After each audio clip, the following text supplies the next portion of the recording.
السلام علیکم ورحمۃ اللہ وبرکاتہ۔ ناظرین اور سامعین، امید ہے کہ آپ حضرات بخیر ہوں گے۔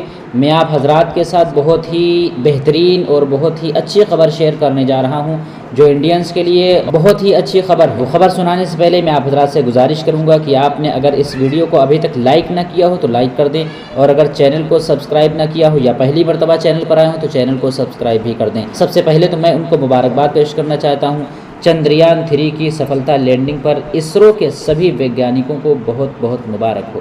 وہ خبر کیا ہے؟ وہ خبر آپ حضرات کے ساتھ میں شیئر کرنے جا رہا ہوں کہ انڈیا کی جانب سے روانہ کیے جانے والا چندریان 3 خلائی جہاز کامیابی سے چاند کی سطح پر اتر گیا ہے۔ چندریان 3 نے بدھ کی شام تقریباً 6 بجے چاند کے جنوبی حصے پر لینڈنگ کی۔ اس کے نتیجے میں انڈیا چاند کے اس حصے پر خلائی جہاز اتارنے والا پہلا ملک بن گیا ہے۔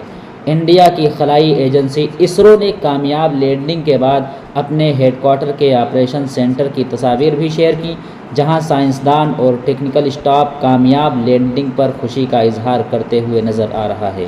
اس کے متعلق مشہور صحافی سمیع اللہ خان یہ لکھتے ہیں کہ چندریان 3 کی کامیابی ہندوستانی سائنسدانوں کی تاریخی کامیابی ہے۔ یہ دنیائے علم و سیاست کے لیے قابل فخر لمحہ ہے۔ ہم بھارتی سائنسدانوں کو اس عظیم کامیابی پر مبارکباد پیش کرتے ہیں۔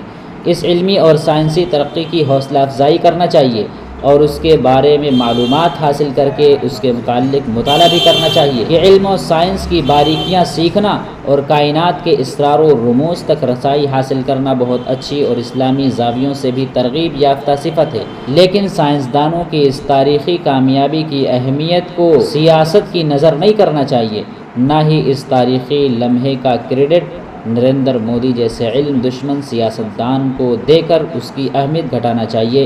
ناظرین اکرام، یہ انڈینز کے لیے، ہندوستانیوں کے لیے بہت ہی بہترین ایک خبر سامنے آ رہی ہے۔ آپ حضرات اس ویڈیو کلپ کو دوسروں تک شیئر بھی کریں، اس چینل کو سبسکرائب بھی کریں۔ جزاک اللہ۔ السلام علیکم ورحمۃ اللہ وبرکاتہ۔